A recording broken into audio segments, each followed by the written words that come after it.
क्या story है?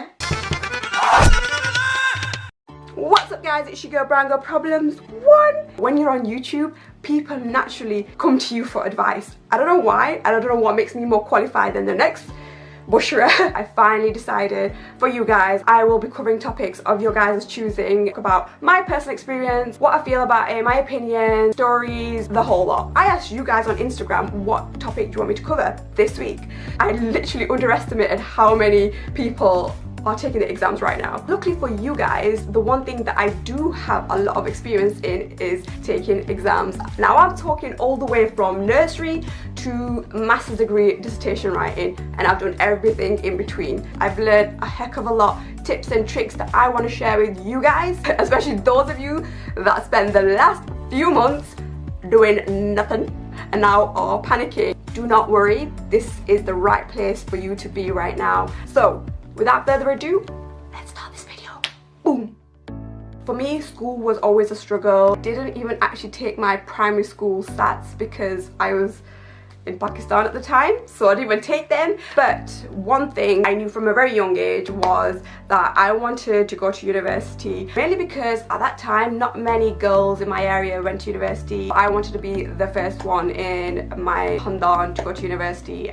But the problem was, at that time, I didn't know that I was dyslexic. I struggled with reading and spelling in particular. I naturally just thought I was just born really dumb or something because I couldn't spell the simplest words. Even till this day, I can't spell certain words, like decision is a word that I always struggle with. Appropriate is another word I struggle with. Dyslexia is a learning difficulty that kind of affects the way you read. You are reading it, but it's not going in, it's not making sense. So for somebody like me, I had to reread, and like keep reading for it to kind of sink in, I guess, or make sense of what I'm reading. I can remember waking up at 6 o'clock in the morning and not finishing till 10 o'clock in the evening. My mum was like literally worried that I was studying too much.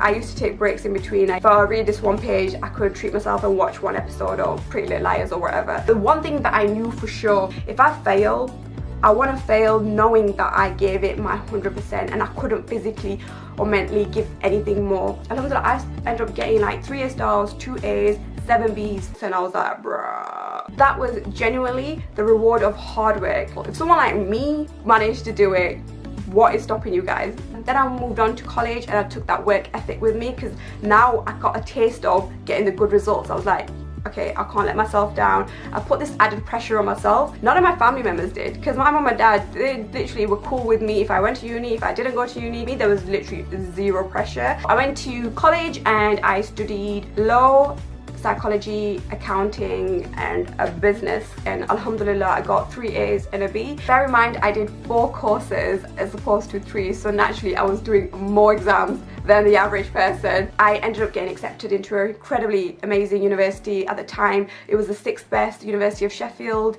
To study psychology you need to get